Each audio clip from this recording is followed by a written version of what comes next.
नमस्कार। विद्या news live में आपका स्वागत है।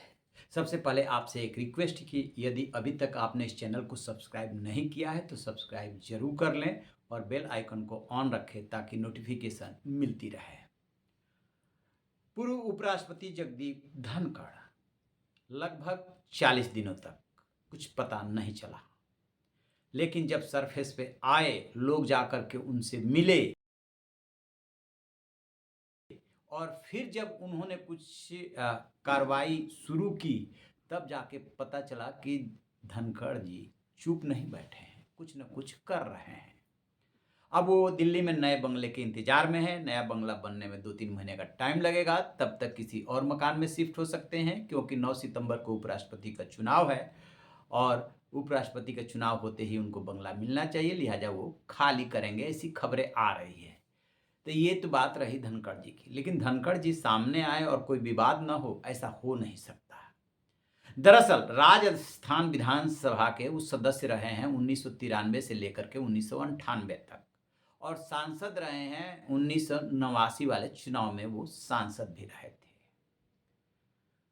तो जानते हैं इस देश में क्या हो रहा है, यानी कि एक नेताजी यदि किसी प्रदेश में विधान परिषद भी है और विधानसभा भी है, और ठीक इसी तरीके से केंद्र में लोकसभा भी है, राज्यसभा भी है, और सभी सदनों के सदस्य रह लेते हैं, तो उनको अलग अलग पेंशन मिलती है। विधानसभा के यदि आप सदस्य रहे तो विधानसभा का सदस्य की जो पेंशन है वो, और प्लस 1600 रुपया से लेकर 2000 रुपया तक ऐड हो जाता है प्रति साल, यानी कि 5 साल यदि आप रहे तो आपको 35,000 पेंशन मिलेगी। और यदि 5 साल से अधिक रहे या 70 वर्ष और उससे अधिक आपकी उम्र हो गई है तो उसमें परसेंटेज कुछ और जुड़ जाता है, 2000 के आसपास जुड़ जाता है। तो इस तरीके से जब धनखड़ जी ने अप्लाई किया राजस्थान विधानसभा में, तो उनकी पेंशन बन रही है 42,000, और सांसद के रूप में उन्हें मिलेगी पेंशन 31,000। दरअसल जो सांसदों का वेतन भत्ता है वो निर्धारित होता है 1954 में, एक एक्ट बना था सांसदों का वेतन भत्ता और पेंशन अधिनियम 1954, जिसमें कि 2020 में आ करके चेंज हुआ और 2025 में जो है इन लोगों का सैलरी भी बढ़ी। तो इस तरीके से वहाँ पर उन्हें मिलेगा, पेंशन मिलेगी 31,000। तो 2 पेंशन हो गई, सांसद के रूप में और राजस्थान विधानसभा के सदस्य के रूप में, और उपराष्ट्रपति के रूप में इनकी सैलरी हो गई पेंशन हो गई 2 लाख रुपए। तो कितना हो गया? 3 पेंशन लगभग 2,73,000 रुपए। इसके अलावा बंगला भी मिलेगा, स्टाफ भी मिलेगा और खर्चे भी मिलेंगे, बहुत कुछ मिलेगा। बात ये नहीं है, बात ये है कि जो सरकारी कर्मचारी है वो एक पेंशन के लिए संघर्ष कर रहे हैं। आपको याद होगा 2004 में जब अटल बिहारी वाजपेयी की सरकार थी तब ओल्ड पेंशन स्कीम बंद कर दी गई और न्यू पेंशन स्कीम शुरू की गई। न्यू पेंशन स्कीम बाजार लिंक्ड थी और उसमें कर्मचारियों का कंट्रीब्यूशन ज़्यादा था। कर्मचारी लंबे समय तक आंदोलन करते रहे कि उन्हें ओल्ड पेंशन स्कीम दी जाए, लेकिन सरकार टस से मस नहीं हुई।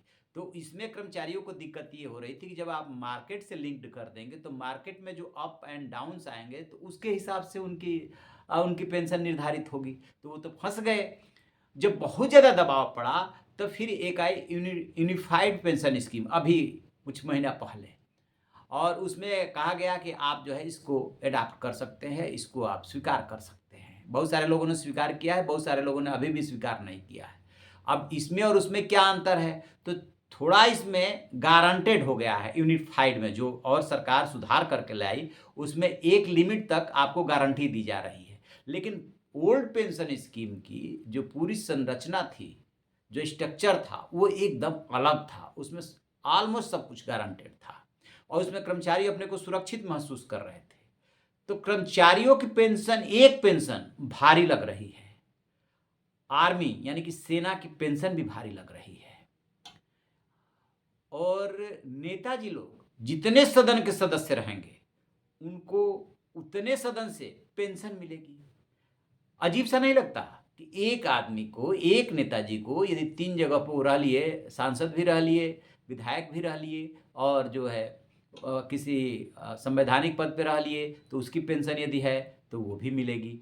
आपको बता दें कि ये पश्चिम बंगाल के गवर्नर भी रहे, लेकिन गवर्नर के लिए पेंशन की कोई व्यवस्था नहीं है, तो इसलिए उनको वहाँ से पेंशन नहीं मिलेगी। लेकिन उपराष्ट्रपति के लिए पेंशन की व्यवस्था है, तो उपराष्ट्रपति वाली पेंशन मिलेगी, और सांसद के रूप में पेंशन मिलेगी, और विधायक के रूप में पेंशन मिलेगी। एक दिन के लिए भी सांसद बन गए, विधायक बन गए, तो आपकी पेंशन पक्की। और यदि 5 साल से ज़्यादा रह लिए तो फिर ऐड ऑन उसमें होता जाएगा, कहीं पे 1600, कहीं पे 2000 है कि उसमें ऐड ऑन होता चला जाएगा। और यदि 70 साल के उम्र पार कर लिए तब और ज़्यादा आप बेनिफिट में रहेंगे, 20% के आसपास आपका बढ़ जाता है। अब एक चीज़ और मज़ेदार देख लीजिए, सांसदों का ये पेंशन जो है कम है, और चूंकि हर विधानसभा को ये डिसाइड करना है कि उसके विधायक की सैलरी कितनी रहेगी, भत्ता कितना रहेगा, पेंशन कितनी रहेगी, तो हर विधानसभा हर सुबह अपना अलग अलग ये डिसाइड करता रहा है। बहरहाल इस पर बहस तो होनी चाहिए, क्यों नेताजी को मिलनी चाहिए। नेताजी को आप ट्रेन का भी देते हैं, फ्लाइट का भी देते हैं आने जाने के लिए। चलो मान लिया जब तक वो नेतागिरी कर रहे हैं, सांसद या विधायक है, तब तक उनको ज़रूरत है, क्षेत्र में आना जाना पड़ता है, क्षेत्र का भत्ता अलग होता है, स्टाफ का अलग खर्चा होता है, वो सब सब सही मान लिया कि एक नेता के पास बहुत सारे लोगों का आना जाना होता है, क्षेत्र की सेवा करनी होती है, वहाँ तक ठीक है। लेकिन ये कहाँ का न्याय है कि एक नेताजी जितने सदन के सदस्य हो जाएंगे, उतने सदन का और लाभ के पद पर कोई रहे हैं तो उसका भी पेंशन, उसकी भी पेंशन उनको मिलेगी। और लोगों की पेंशन से दिक्कत है सरकार को कि पेंशन का लोड कम कीजिए। पेंशन की खास बात एक और है, जैसे जैसे महंगाई बढ़ती है ना, पेंशन में भी महंगाई भत्ता जुड़ता जाता है, तो ये एक्सचेकर पे कहीं ना कहीं बर्डन ही तो है। और बर्डन भी छोड़ दीजिए, एक बात तो है ना, यदि सेंट्रल गवर्नमेंट के कर्मचारियों की संख्या, प्रदेश सरकार के कर्मचारियों की संख्या करोड़ों में है, और वो ओल्ड पेंशन स्कीम मांग रहे हैं, तो उनको नहीं दिया जा रहा है। एक के बाद एक सरकार नए नए स्कीम लेकर के आ रही है, लेकिन इस वाले पे कोई बात नहीं हो रही।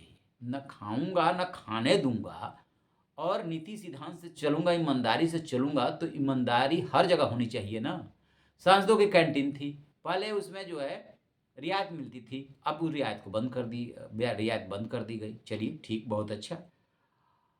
लेकिन इसमें पेंशन पे इस पे क्यों नहीं बात हो रही है कि एक आदमी को कोई पेंशन कैसे मिल सकती है, क्यों मिलनी चाहिए, और फिर कर्मचारियों के पेंशन के साथ ऐसा क्यों होना चाहिए।